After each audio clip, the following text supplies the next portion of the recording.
while on his France tour that we've been watching as well, at Bastille Day. The European Space Agency will also lend tracking support as well to India. Chandrayaan 3. The ESA has said that they will track the Indian spacecraft while India's Chandrayaan is going to herald the country's quantum leap into the global arena. The spacecraft will take over a month to set base on the moon's south pole. This will be India's second attempt at lunar landing. Chandrayaan 2 failed at its last leg, and that was in 2019. Now, if successful, this mission will make India the fourth country after the US, Russia and China to achieve this feat. Well, for more on this, an absolute pleasure to have on the programme now Dr. Amitabh Ghosh, a NASA Mars scientist, joining us live from Kolkata, India. So a warm welcome to you. So, is this going to be successful? So today's launch is definitely going to be successful. ISRO has done this many times before. As you know, it will launch today, but it will land on the moon on around 23rd, 24th August. So that is what is hard to predict. I think it's hard to predict not just for this mission, for all missions, for NASA missions, for ESA missions. So the landing part on a planet is always very tense. And it is because you are approaching the planet at a certain velocity, and then you have to slow down to a very, very low speed so that when you touch the ground, all your sensitive instruments survive. So to give you a sense, Apollo 11, when they touched down at 2 feet per second velocity. So imagine if you hit the ground at maybe 40 kilometers an hour or 40 miles an hour. And so you have a very big suitcase and you're like kind of throwing it and it hits the ground. And if you had a camera inside that suitcase, the camera is going to break. So you have to be very, very land very gently. And it is kind of hard to predict, what might happen. Okay, so the landing sounds like it's the hardest thing to achieve here. What exactly went wrong the first time, and what's been rectified to make sure this time is a success? See, I think I know people are doing these analysis. I think nothing might have gone wrong. I mean, it's a sequence, and then there are nothing inherently wrong about the approach, maybe. Or so I think you have to. I don't know what was fixed. I know the chairman made a statement. So you cannot per se. Sometimes it is just sheer bad luck. Sometimes there are engineering flaws which can be increased, but they are not flaws. It's kind of a journey, and you discover as you go. So this is a unknown frontier. You don't have data. For example, when you land on Mars, you don't know the density stratification of the atmosphere. So if you design a lander for a certain assumption of the density stratification and it fails, then you learn that data, and the next time you do things differently. So I know they have made they've reduced the number of engines from 5 to 4. They have made that landing area not that rigid, but I think they've tried, and that's all you can do. They have done numerous simulations. So I think you have to at some point understand that this is an unknown frontier and some things might happen. And it has happened to all space agencies. For example, for Mars, I think in the early years, every one mission, out of 2 missions, every one failed. So it's a hard thing to do. I mean, no matter who's doing it. A hard thing to do. I think that's an understatement there, no doubt. Just want to ask as well, so we know that the US, Russia, China, they've all achieved this feat. Why is it so important for India to do so as well? Well, it is not at all important that India does this. It is India's choice to do so. See, ISRO is it has a very different mission. It does telemedicine and tele-education. So it does a lot of Earth-based things. So you're absolutely right. India does not need to do it, but it seems that they want to do it. So there are 200 countries in the world, and very few do it. And so that is a question you have to ask the bosses of ISRO and the administration of the country. But I think they want to do it. They want to be in this frontier, in this exciting frontier with the very select who are there. Dr. Amitabh Ghosh, thank you so very much indeed. It's very exciting. We appreciate your expertise, a NASA Mars scientist joining us live on WION today. Thank you so very much. Right, well, now we're going to go back live to Paris, where our correspondent is there for us. Siddhant Sibal is at the scene of all of it. Do bring us up to date what's been happening. It looks absolutely glorious. We've been watching the ceremony.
Siddhant, I hope you can hear me. I know security is very high and strict there in Paris, but we know you're in the French capital and you're watching this display now. We can see the aerial fighter jets are now in the air doing their dancing in the skies. Tell us more about what's been happening between Narendra Modi and Emmanuel Macron. Well, just a short while ago, in fact, a few minutes ago, the Indian Rafale fighter just flew over Paris in the fly past the Bastille Day parade. It's a moment of joy and pride as well, given the fact that the Indian Prime Minister is present. And these are assets given by France to India and now integral part of the Indian forces. In fact, we spoke to a number of the officers, Indian Air Force officers here in Paris ahead of the Bastille Day, who were quite enthusiastic about this fly past. And this fly past essentially has been a kind of a showstopper of the entire parade as well. We will shortly see the Indian contingent, the marching contingent also taking part in the parade as well. They are from the Punjab regiment, the army contingent, the contingent which played a key role in World War I here in France. In fact, there is a memorial as well. But if you can hear me properly right now, more fly past coming over the Bastille Day parade and, of course, over Paris. Breathtaking visuals, a lot of enthusiastic crowd as well where we are present, but a lot of security as well, which is given to understand, given that France saw those riots just a few weeks ago as well. But essentially today is a day of India-France partnership and celebration of this relationship and how both countries take the relationship forward at a time of geopolitical flux. Yes, and it's a real combination, isn't there? Because in this display, it's actually Indian and French jets, which is significant for this trip, Siddhant, isn't it? Well, yes, of course, and symbolic of the defense partnership between India and France. This visit is all about defense as well. Key big-ticket announcements have already come from New Delhi as to how India is going to procure the Rafale M variant, that is a marine variant for INS Vikrant, and also co-production of jet engines. Also, India keen on engaging on submarines as well. And progressively in this century, we have seen India-France defense relationship going leaps and bounds, whether it's the submarine deal or whether it is the Rafale fighter jets. And now at the Bastille Day parade, these fighter jets taking part in the flypast is a moment to remember, and visuals that will be remembered for a long time. Indeed, and we will be updating our audience on the deals that are sealed over in Paris. But for now, Sid and Sybil, thank you so very much indeed, joining us live from Paris as we watch these wonderful images from the Champs-Élysées in Paris. You can see Narendra Modi just there, sat next to the French President Emmanuel Macron, as we watch this grand air show fly past with both Indian and French jets up in the air, combined there to symbolise the deals that they will be signing on this trip as Modi attends Bastille Day, the parade there in the French capital.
Joining us now, we are watching Paris live this morning there, the Champs-Élysées, because we have got the Indian leader, Narendra Modi, in the French capital, being honoured and awarded the Legion of Honour, the first Indian leader to be given that privilege there, attending the Bastille Day parade on his visit, which is all about defence. There will be some contracts negotiated while the leader is there. But for now, both leaders are enjoying this grand air show fly past. And you can actually see both Indian and French jets in the air doing this display. And as you can see, both leaders there giving a round of applause as they enjoy this spectacular day. They're live from Paris, as the PM Modi is there to attend the Bastille Day parade in the French capital. Well, let's go through some of the details as to why these two have convened at this high-profile event there, because as you can see, a grand welcome for the Indian Prime Minister Narendra Modi. He is the guest of honour for France's Bastille Day celebrations. Security has been beefed up to make sure this event is all safe, and this was amid fears of disruptions by protesters, but we can't see any evidence of that. It all seems to be going seamlessly, which is good so far. And this is after the leader, he addressed the Indian diaspora on Thursday. A lot is lined up for him after he enjoys this air display. Now, he will have some key agreements to attend to. And this is really as New Delhi and Paris, they mark 25 years of partnership. Now, the Indian Prime Minister, he arrived on Thursday. He was given a warm welcome by both Macron and his wife Bridget, which you can see just there in the yellow suit outfit. And the two, they went on to have a working dinner together. And we know that one of the top topics of discussion is defence between these two allies.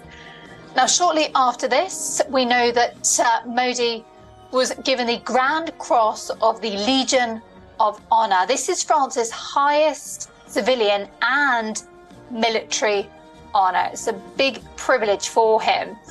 And this is as he joins an elite list of leaders who have received this honor. That's a glorious shot there, as you can see live in Paris. Beautiful. And they all seem to be enjoying it thoroughly, giving their round of applause as they look up into the skies, proudly looking at both French and Indian jets up in the skies, entertaining those crowds with this grand air show fly past. Now, just talking about the honour that Modi received, so just giving you an idea of how high profile this is. So other leaders that have been given this are the former South African President Nelson Mandela, King Charles is on the list there, the former German Chancellor Angela Merkel as well, and Vladimir Putin. As you can see now, we've got some marching and pomp and parade from Paris, and it seems like they both have booklets, which I imagine is the order of the day of all the spectacles they can expect. And as you can see just there, we've got them marching in all their military honours and uniforms as they march up to the leaders.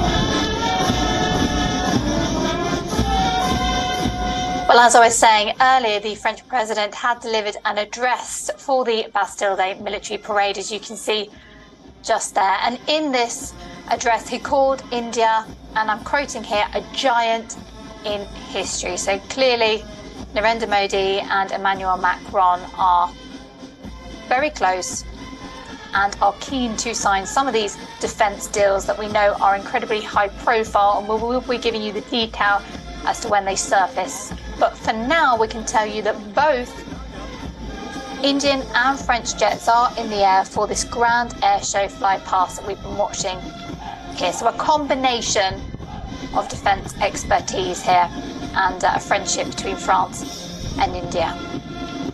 Now, the military parade will also see participation from India's Army, Navy and Air Force. So as you can see, the marching there, again, that's a combination of both countries' expertise. So that's why both leaders look very proud indeed. And as you can see, Narendra Modi right now is doing the salute to both of those military clientele there.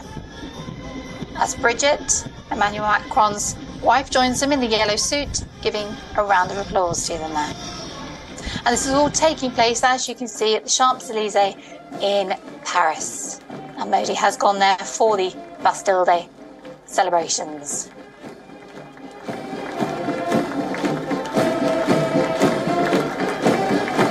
Now, just to mention the combination of military expertise, 3 of these jets are piloted by Indian Air Force officers and 1 by French Air Force pilot. A wonderful and prominent display, as you can see, and this is before they sign military defence deals together in the French capital. Now, India has already given an initial approval to purchase an extra 26 jets for its navy and 3 class submarines as well. The total value of defence agreements between the 2 countries are estimated to be at over $13.3 billion. And as you can see there, we're looking at the crowd. There are some Indian flags being blown around. So clearly some Indians that maybe live in the French capital in France have gone to see their leader Narendra Modi as he visits perhaps their new home there, as you can see. Enthusiastically waving that Indian flag around, enjoying the display, no doubt. Now, India and France are seeking to deepen their ties as Paris hopes to consolidate its network in the Indo-Pacific region. The 2 sides are also expected to unveil a joint plan for ensuring stability in the region as well. So while they're enjoying all this wonderful, entertaining spectacle, some serious conversations and deals to be had between these two leaders. Now, there were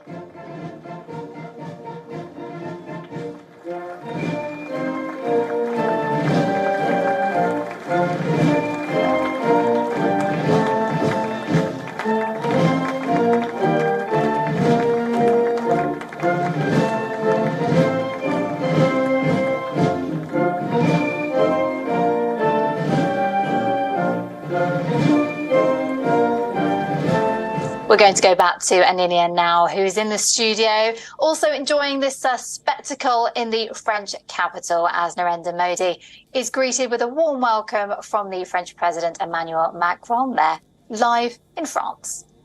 Absolutely. Thank you for that, and thank you for taking over, Katie. And as we are telling you, the coverage continues of the Indian Prime Minister Narendra Modi, but for now, let's shift our focus to the Chandrayaan 3 mission.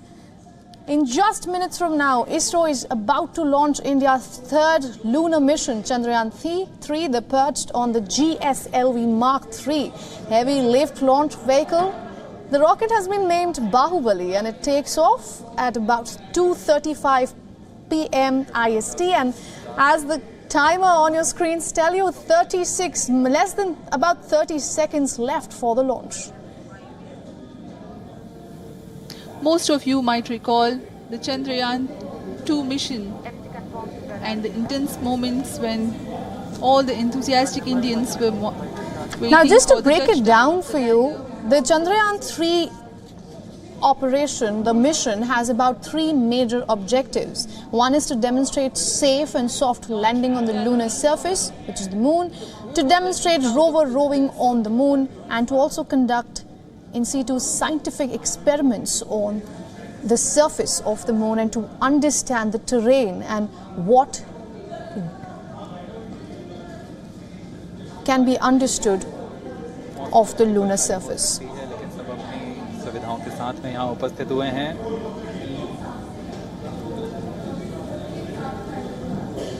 We are close to 4 minutes from the scheduled launch time.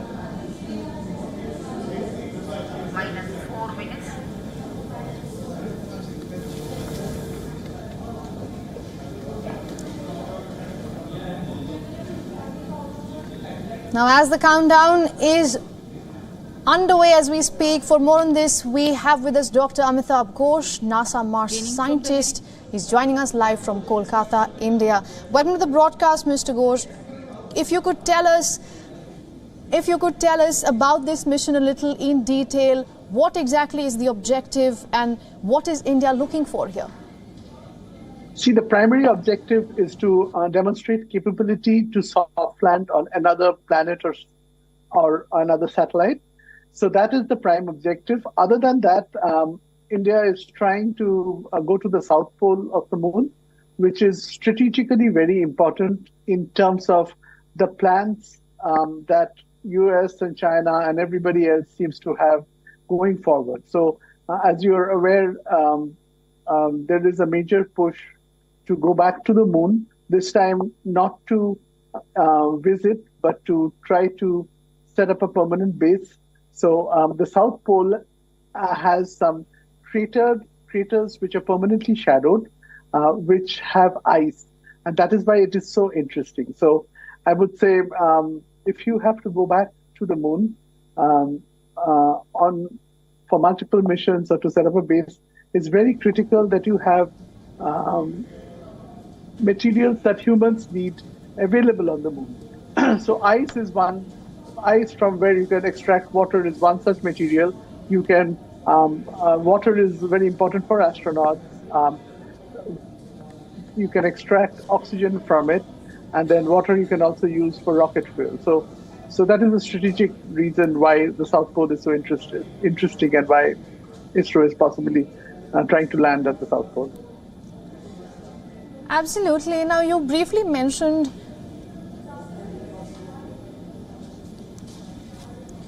all right, Mr. Ghosh, we will be coming back to you. If we could just go back to Sriharikota, where the launch is just about to take place.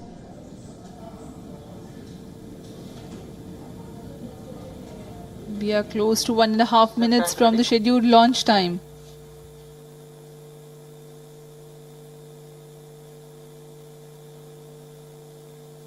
सभी दर्शकों को ज्ञात है यह एक ऐतिहासिक mission होने वाला है। पूरे भारतवर्ष की आंखें इसमें हैं। इस यादगार पल के लिए यहाँ सब उपस्थित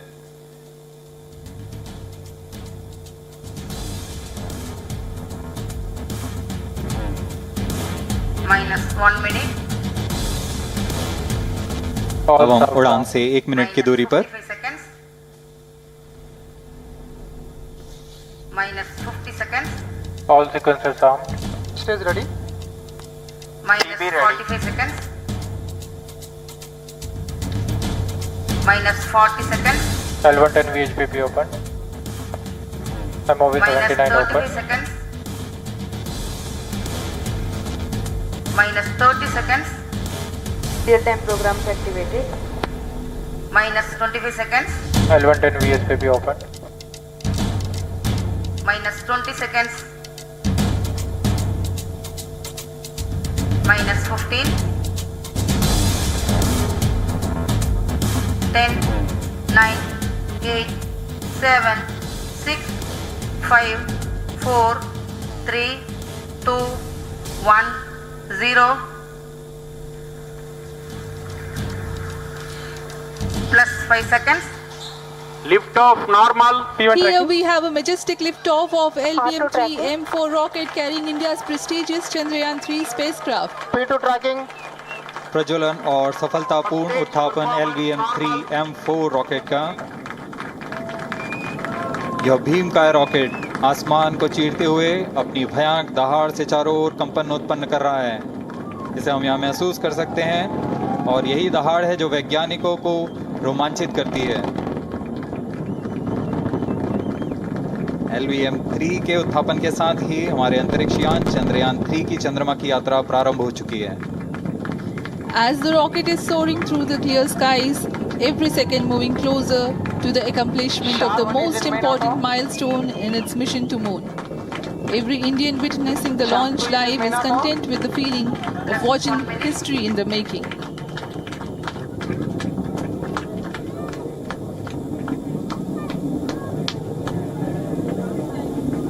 चंद्रमा की सतह पर अपना छाप छोड़ने के लिए चंद्रयान 3 अपने मिशन को पूरा करने निकल चुका है।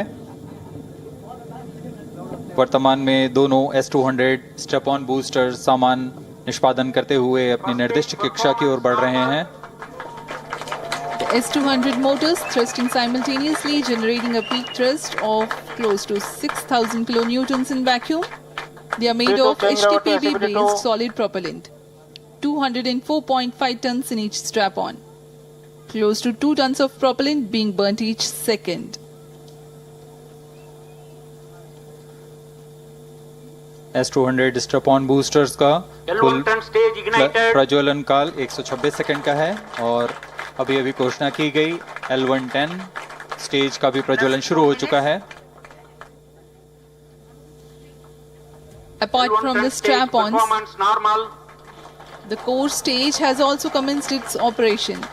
This stage, based on combination 200 stages are separated of hypergolic Earth storable liquid propellants UH-25 and N2O4. Now the S-200s have been separated.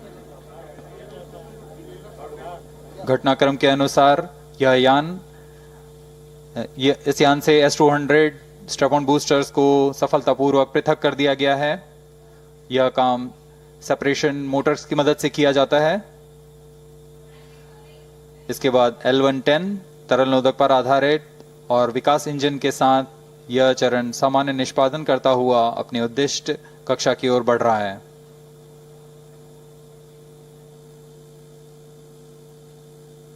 अभियान क्लोज लूप गाइडेंस के अंतर्गत है। L110 stage performance normal.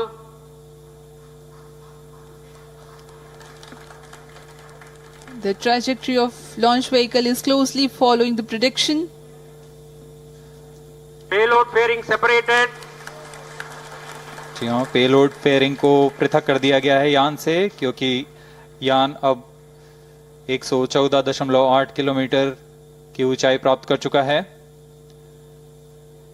इस चरण का कुल प्रज्वलन काल 200 सेकेंड होता है और इस दौरान यह करीब 1600 किलो न्यूटन का प्रणोद उत्पन्न करता है।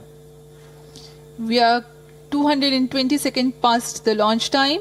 Current altitude is 135 kilometers.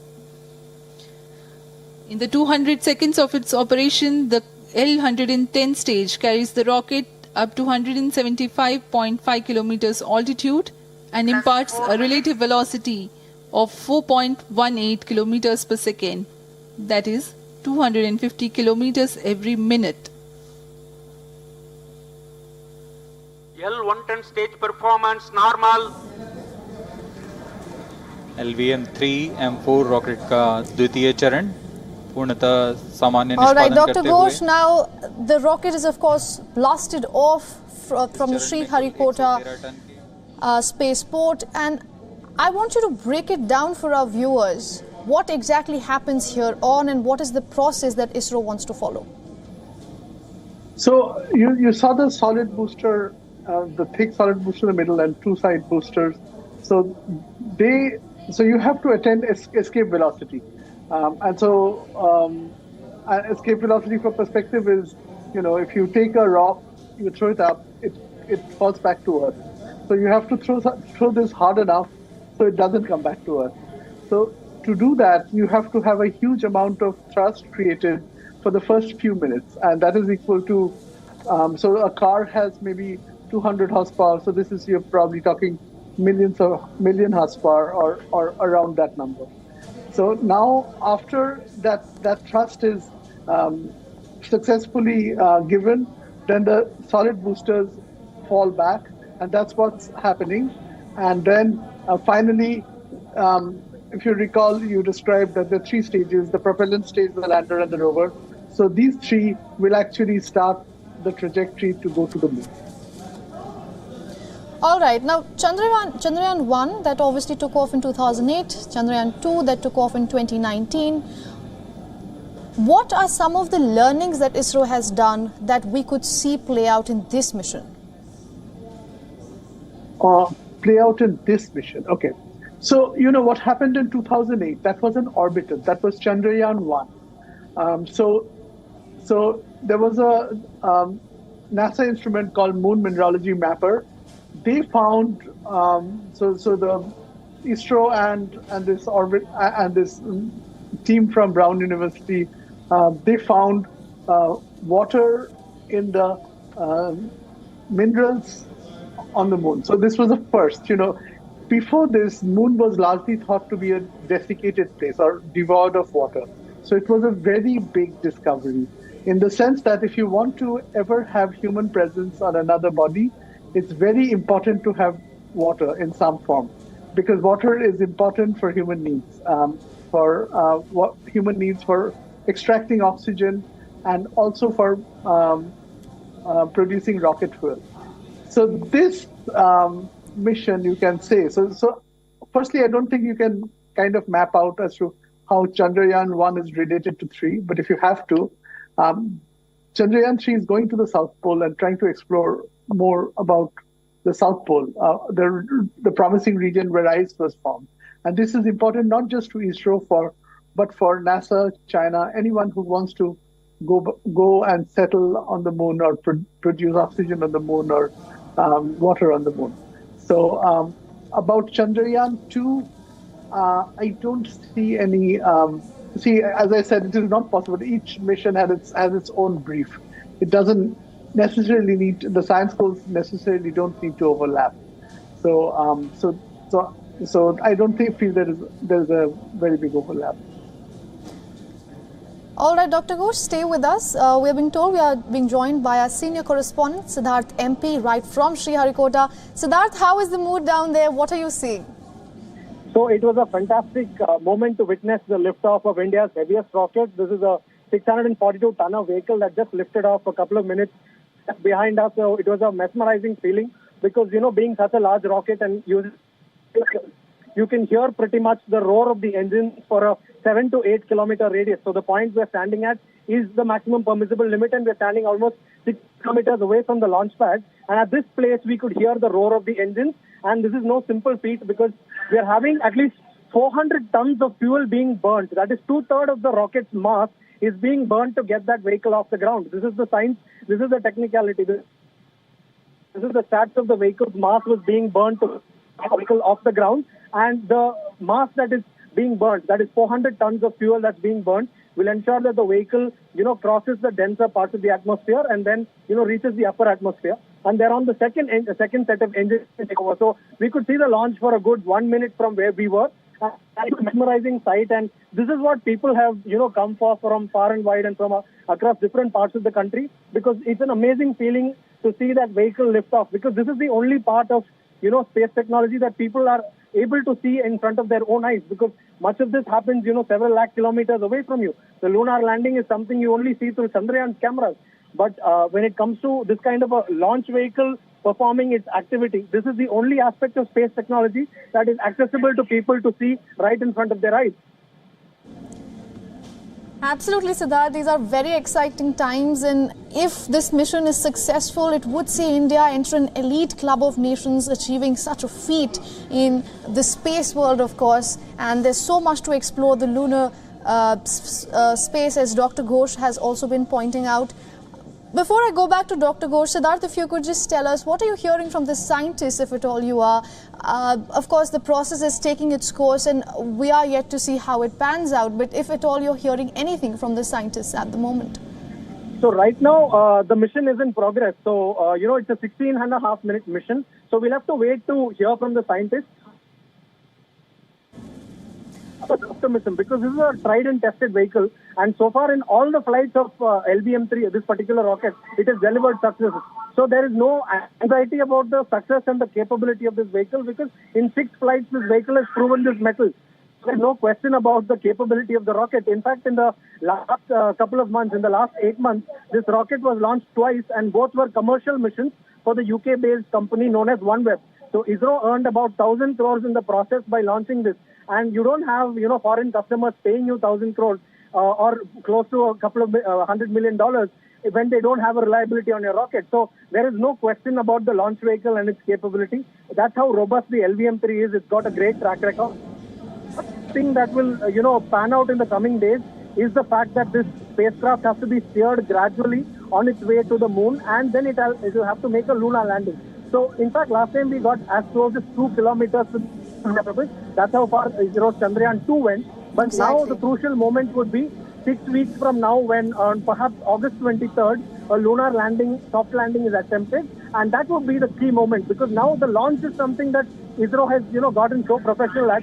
They're able to do almost one launch every month. We're being told that even 10 days from now, there will be another PSLV launch. So launching is, in fact, become like clockwork and routine for ISRO. The key aspect here is how the spacecraft is steered in space, how it is taken safely, how it is taken to the moon, and thereafter how it has to slow down and then attempt soft landing. That is the key process here. Launch is something that ISRO has mastered over the years, and ISRO has an enviable track record about launches particularly. All right, Siddharth, it's interesting you mentioned that. Mr. Ghosh, let's pick it from there. If you could tell us a little more about the LVM-3 rocket that is carrying the Chandrayaan-3 spacecraft. So, unfortunately, I don't know much about this specific rocket, but it is part of the GSLV. So, the PSLV was the old workhorse, which has lasted from 92 to even today.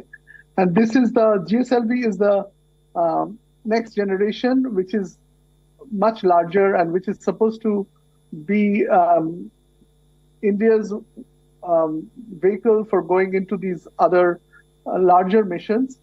So far everything has worked perfectly, and let's see what happens with I guess the landing. All right, Dr. Ghosh, let's go back to a point you made earlier about China, US, and even Russia being in this race. Now, as I mentioned before, also a successful mission of Chandrayaan-3 would actually see India enter an elite club. If you could explain what this elite club exactly means, and this race to space that we have been seeing is being talked about much more than before, what does it mean for the entire world?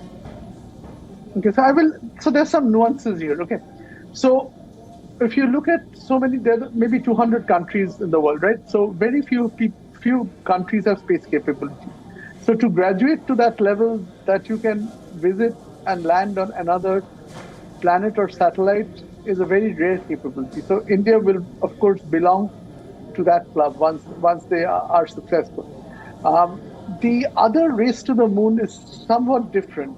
So now the US is trying to go back to the moon through the Artemis program, but this is not a robotic mission. They're thinking of human landing. And I think China is also thinking of human landing. So the goal is to go back to the moon with humans. But if you want to do that, that's a much more complicated mission. The robotic missions are much more easy. The moment you come to humans, you have to take care of humans in the cabin, and so there has to be an optimal temperature. You have to have facilities for humans. So you should have redundant systems. If something fails, what will happen? If there's an emergency. So the level of complexity goes up. So India is right now just starting out Gaganyaan, and then it will take a little while to take humans to the moon. So having said that, there will be robotic exploration of the moon as well with this new Artemis program. And NASA has a rover called Viper, which will go, and then there will be some private companies that NASA has contracted to, and it's a very interesting model. They are just going to buy data from them. The private companies will send the rover, they will conduct the mission. So there is also going to be some robotic exploration, and so I don't know. This is something where India will fit into the picture. That will depend on the higher ups at ISRO. All right, Mr. Ghosh. Siddharth, if I can come back to you, you have been breaking down these very complex processes and situations that, of course, we are seeing playing out at the moment, and also the mission altogether. So, in case everything goes as planned by ISRO and we have a successful mission, could you break it down for us? What exactly happens once we reach the lunar surface?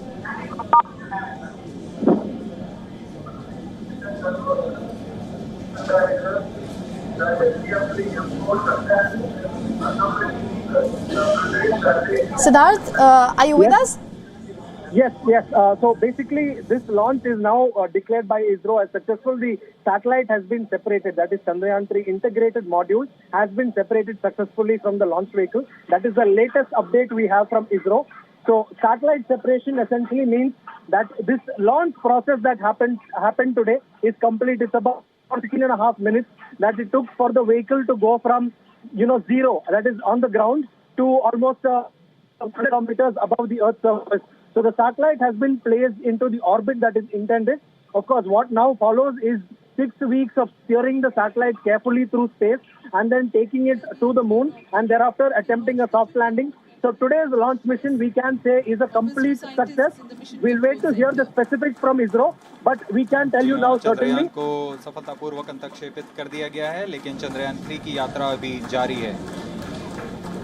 अब इस mission के बारे में हम अध्यक्ष महोदय से सुनेंगे और हम आपसे आज्ञा लेते हैं। We sign off. Up next is address by Secretary DOS, Chairman ISRO.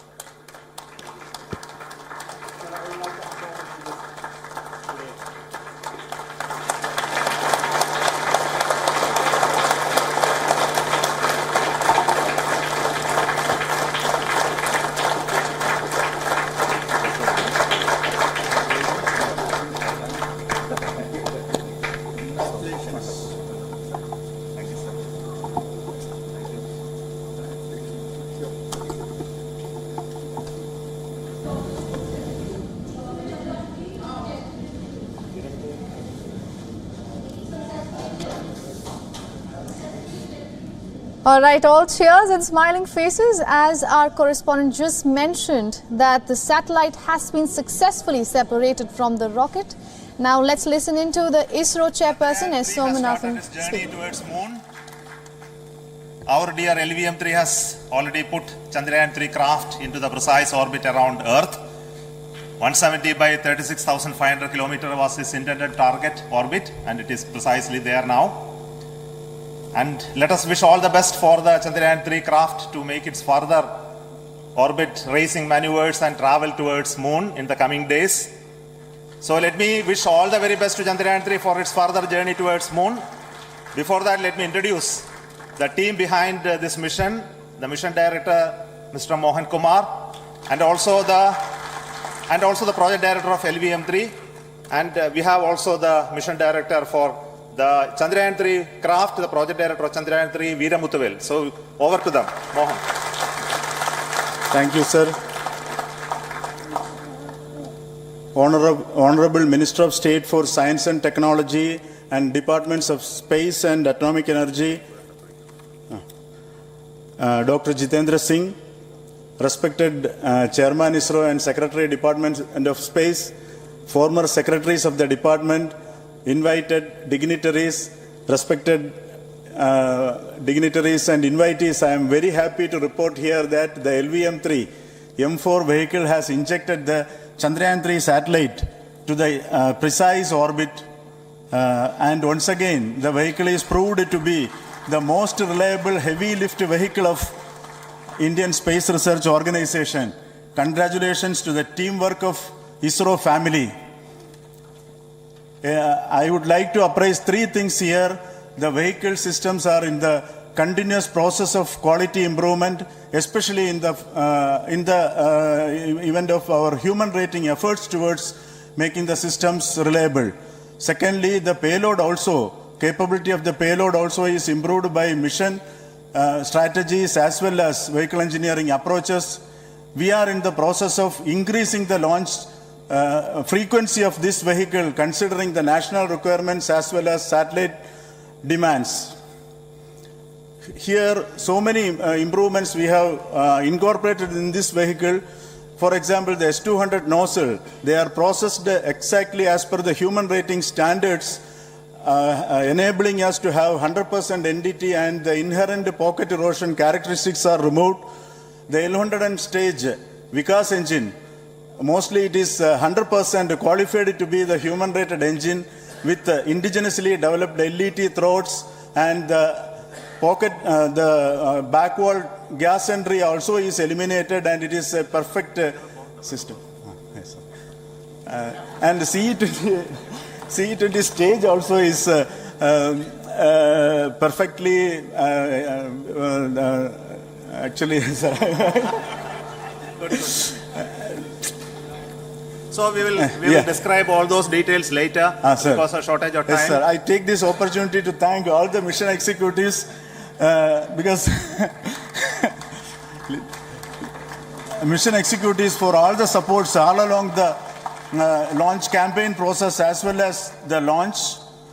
Once the launch manifest is released and mission executives are identified, really this is a penance of so many across the ISRO centers, our launch vehicle centers, VSSC, LPSC, IPRC, IASU, SDSC, SHAR, URSC and SAC, along with all our industrial partners, major players to the small-scale industries who supply us with all the deliverables in time, quality products, the suppliers of chemicals, propellant ingredients, suppliers of avionics systems, and our own GOCO facility operators. Actually, the industrial manpower is really our ISRO's virtual manpower. Everybody's efforts went into this, and also the prayers and best wishes of all our seniors, retired executives, everyone's prayers and our own family members. I take this opportunity to pray God Almighty for all the blessings in the form of this success, which was the penance by the ISRO family for last 73 days. And my prayerful pranams for the successful continuous operations of the Chandrayaan spacecraft, for its safe and soft landing on lunar surface and further experiments. Thank you. Jai Hind. Respected Chairman ISRO, Center Directors, dignitaries and my team Chandrayaan 3, very happy to note that our Chandrayaan 3 has been injected into an intended orbit with very close orbital parameters. Congratulations and thanks to LVM-3 team. And all our spacecraft health parameters are normal, including the power generations in both propulsion module and lander module. Our journey to moon has begun now for the most awaited soft landing. We'll be closely monitoring and controlling the spacecraft from ISRO Bangalore. Many critical events are lined up, starting from earthbound maneuvers, insertion into the Lunar's orbit, and separation of lander, and set of deboost maneuvers, and finally the power descent phase for a soft landing. I take this opportunity to thank Chairman ISRO, Director URSC, and all the center directors for entrusting me this opportunity, who have been the motivational and guidance force behind this mission. My special thanks to Chandrayaan-3 project executives, Associate Project Director Kalpana, Deputy Project Directors, Project Managers across the ISRO centers who have provided an excellent support in building the spacecraft. My special thanks to the expert committees for their constant guidance throughout the various stages of the project. I also thank the various work centers and industries who have contributed directly and indirectly to this mission. My special thanks to URSC council members, group directors, deputy directors across the ISRO centers, and looking forward for the soft landing with all your wishes and blessings from the God. Thank you. We have our Honorable Minister for Space, Minister of State for Space, Dr. Jitendra Singh ji, amongst us during this historic occasion of success of launching of LVM-3. So we would like to hear a few words from him. Over to you, sir.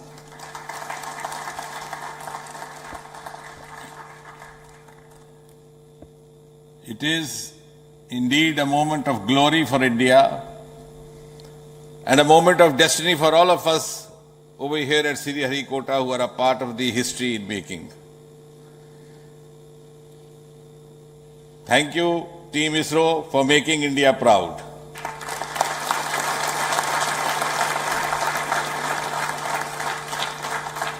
And thank you, Honorable PM Narendra Modi ji, for having made this possible by unlocking the gates of Sriharikota and enabling the India's space sector. You would recall, Honorable Prime Minister had very recently said, sky is not the limit. And living by his words, I think the Chandrayaan today has gone beyond the limits of sky to discover the unexplored horizons of the universe beyond. Ladies and gentlemen, this day today, the 14th of July 2023, is also a day of vindication. Vindication of the dream that Vikram Sarabhai saw 6 decades ago. He might have been short of resources, but never short of confidence. And when we see those pictures of a launcher vehicle being carried on the carriage of a bicycle, without any remorse, without any slightest embarrassment, that is because Vikram and his team had faith in themselves, faith in India's potential, faith in India's acumen. And today, here, we are vindicating and we are reiterating India's indigenous capabilities, living up to the ideal of Atmanirbhar Bharat. And before I conclude, ladies and gentlemen, as Mother India enters into the next 25 years of this Amrit Kal, she pledges to play a leading global role in the emerging world scenario of 21st century. Thank you and congratulations once again.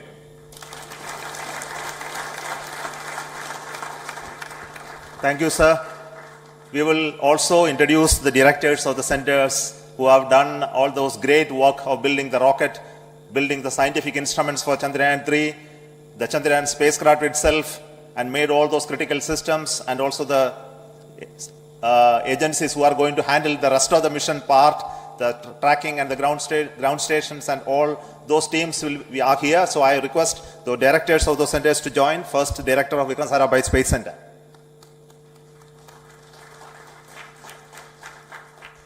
Good afternoon, India.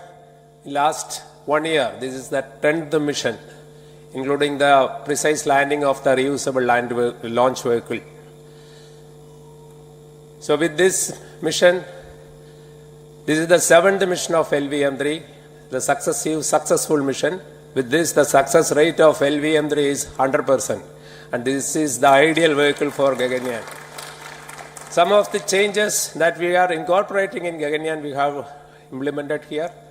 And the Mark III has crossed the reliability of 0.9 and inching forward. So I take this opportunity to salute the entire ISRO community, especially the VSC community and all launch vehicle centers, industry partners for making the stages, making the sub-assemblies and testing. In fact, this is the 3rd launch of LVM-3 in 1 year. You know, the realizing the stages, assembling, testing, and then launching 3 LVM-3s in 1 year is a Herculean task. I salute the industry as well as all the ISRO centers for this. And I wish all the very best. We know that when the beginning is good, the ending has to be good. I wish all the very best to the Chandrayaan for its solitary journey through the vastness of space and for making a feather-like soft landing in the 4th week of August. Good luck. Thank you. Dr. Narayanan, Director LPSC.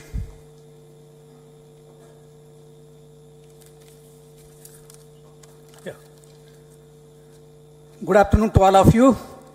It is a historical event for Indian space program and a proud moment for all the Indians across the globe on this momentous occasion of the successful launch of the Chandrayaan-3.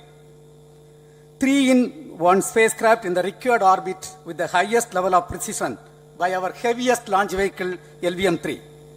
After the 2 launches of LVM-3 vehicle this year, this vehicle is realized in the record shortest time. Today, once again, all the vehicle systems have performed, demonstrated the 7th successful launch. As you all know, the entire spacecraft community has put wholehearted effort during last 4 years, and we have realized a marvelous, great scientific satellite. All right, that was the Indian Space Research Organization chairperson S. Somnath and his team speaking right after the satellite successfully separated from Chandrayaan rocket. And to decode all of this further, we are being joined by Arup Das Gupta from Ahmedabad. He is the former Deputy Director of ISRO. Welcome to the broadcast, sir. We have just been told that the satellite has successfully separated and the scheduled proceedings for at least today has been named a success. What are your inputs and how are you seeing this mission? Thank you very much for the kind introduction and the opportunity to discuss this momentous event on your channel. This is indeed a very heartening experience to see this launch of one of the most powerful rockets that ISRO has developed, and for a mission that is also very important from the point of view of it's very important from the point of view of achieving a certain milestone. The moon beckons and we are getting ready. The first attempt we failed, but failure is a stepping stone to success. The second attempt, which is right now going on, I hope will be successful because many changes have been done and after a study of the earlier failure. And this is not the end but the beginning, because ultimately we have to send an astronaut to the moon and perhaps beyond. Absolutely. Now, so sir, if successful this mission, it will make India the 4th country to achieve a controlled landing on the moon. This is of course after Russia, US and China. How do you assess this, sir? I assess this as a major step, and I have read and seen many of the things that have been done for this mission, and I am sincerely hoping that this will be a resounding success, because this is what we will need to do more and more, to be able to establish ourselves not only as a very good organization for looking at planet Earth, but also for looking at the moon and other celestial bodies.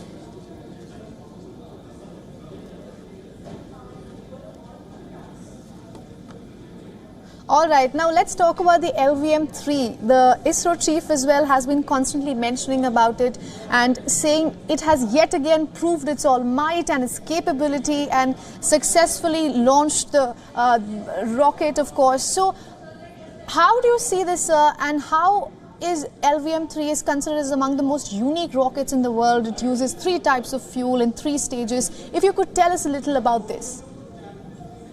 This has a long history behind it.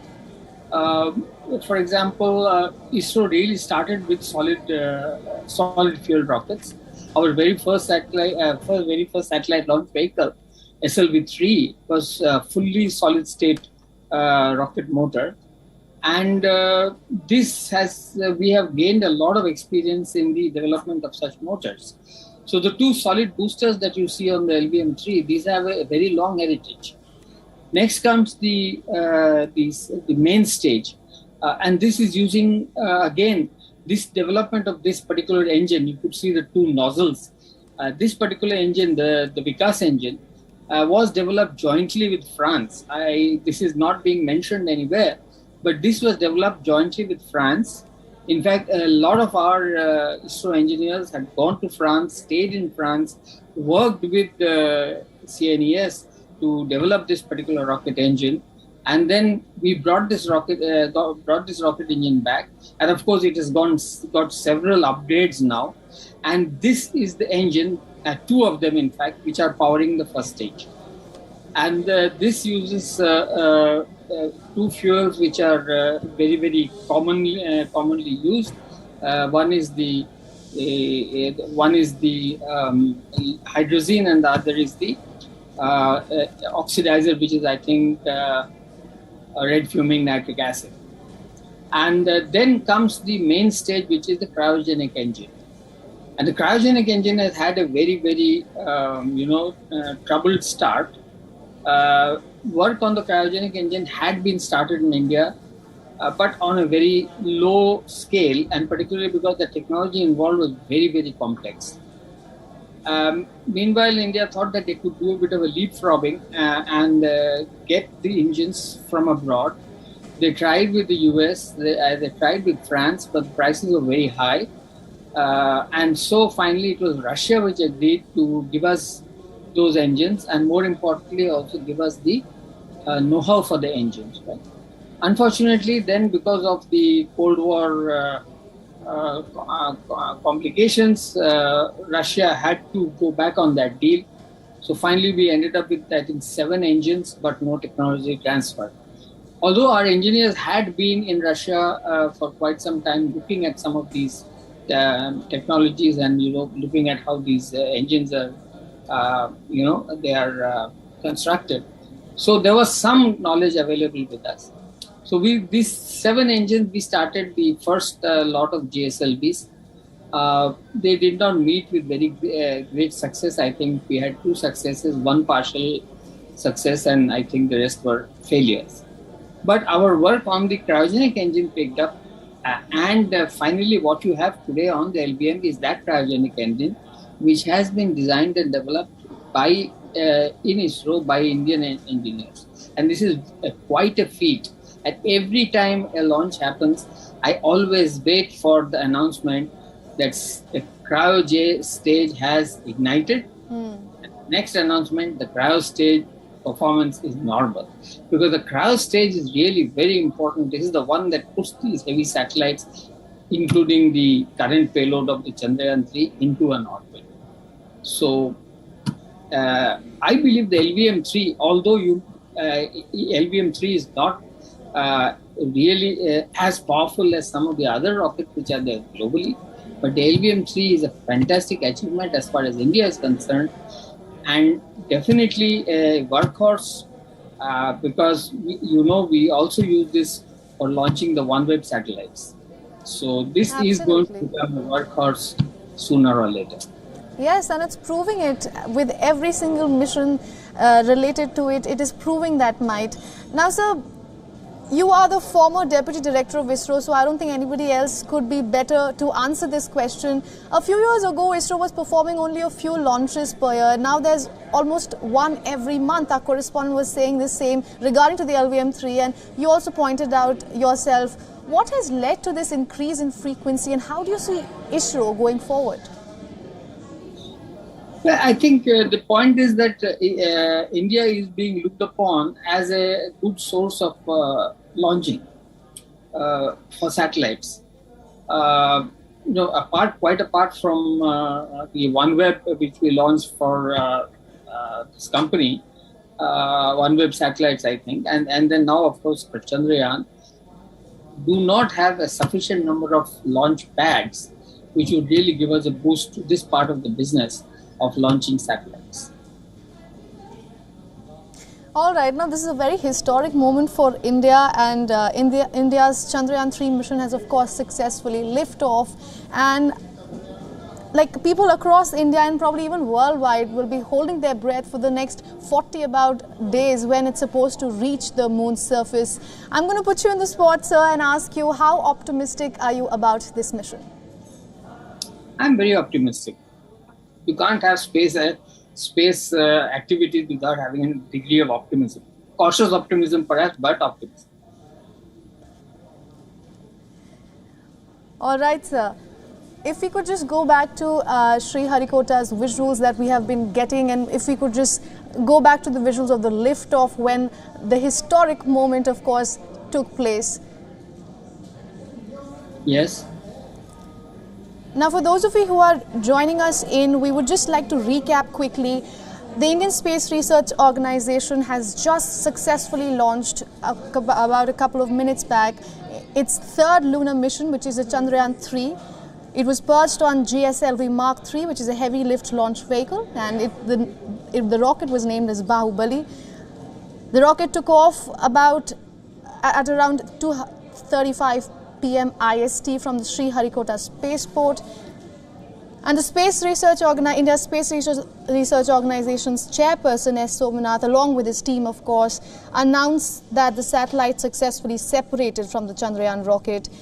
And what was expected from the mission for today has successfully been played out, and it has been conducted. The journey was about 16.5 minutes. Now ISRO's team called the GSLV Mark III rocket launcher as one of the best in ISRO's bucket. And now, of course, the critical phase of the mission has begun. We are being told that ISRO aims to reach the moon's surface in about 40 days.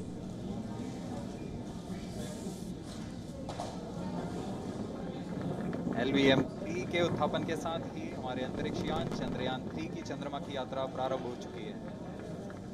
As the rocket is soaring through the clear skies, every second moving closer to the accomplishment of the most important milestone in its mission to moon. Every Indian... All right, Mr. Arup Dasgupta, if I could just quickly come back to you. We have had Chandrayaan-1 and Chandrayaan-2 missions, of course. Chandrayaan-1 was back in 2008. Chandrayaan-2 was in 2019, 22nd July. There's a lot of learning from those two missions that, of course, ISRO has done. And the objectives of those two missions were slightly different, or even like very different than what Chandrayaan-3 seeks to achieve. But if you could tell us what exactly ISRO has learned from the past two lunar missions, and we could see that playing out in this mission. You see, the Chandrayaan-1 was the very first mission to the moon. And it had several sensors and instruments on board, which would help us to study the moon. First, it would help us to take pictures of the moon, to take stereoscopic pictures of the moon, to look at study the geology and the lithology, to study the moon's environment, and many other such factors. And in this, the Chandrayaan-1 was very successful. The most interesting aspect of Chandrayaan-1 was a small cubic payload, which was actually, this payload was suggested by our late President Abdul Kalam, and he suggested that why not we have a small piece of, a small satellite which carries a camera and which is injected from Chandrayaan-1 onto the moon surface. And you take the pictures of the moon as it goes. At the same time, you keep, according from the sensors, whatever the probe is picking up. And finally, of course, the probe crashes onto the moon. This was a very interesting thing which Kalam had suggested, and one of the most wonderful things that came out of this was that we discovered that there is a possibility that there is water on the moon. Not free water as we know it, but water in the form of compounds with other minerals. So this was a kind of bonus that we got from the Chandrayaan-1 mission. The Chandrayaan-1 mission obviously caused a lot of excitement, and therefore a further mission was like Chandrayaan-2 was thought of. And this one, of course, we wanted to put a rover and have the rover, come out of the lander and then, investigate the moon surface for about maybe 500 meters or so, because it had to communicate with the lander all the time. It could not, the rover was not powerful enough to communicate with the Earth directly. Unfortunately, we had a failure. But the Chandrayaan-2 orbiter had a very, very powerful camera, not had, it has. And that's continuously taking pictures of the moon, and pictures at a very high resolution. I would say that this is perhaps the highest resolution camera which has taken pictures of the moon continuously. And it's still available, it's still working. And these pictures are the pictures which have been used to and fed into the Chandrayaan-3 lander, so that now the Chandrayaan-3 lander can actually refer to these pictures, compare them to the pictures it is getting from its own camera, and see that it's in the correct path. All right. So this is a major issue. Yeah. Dr. Dasgupta, I'm so sorry to interject, but we are running out of time here. Thank you so much for breaking down everything that you've told us in the past, in this broadcast, of course. And these are very complex missions, of course, so it becomes very important for our viewers also to understand what exactly India's ISRO is seeking with this mission. Thank you for joining us on this broadcast and getting us all those insights. All right, now we will be taking a short break and we will be getting you all the updates in a short while.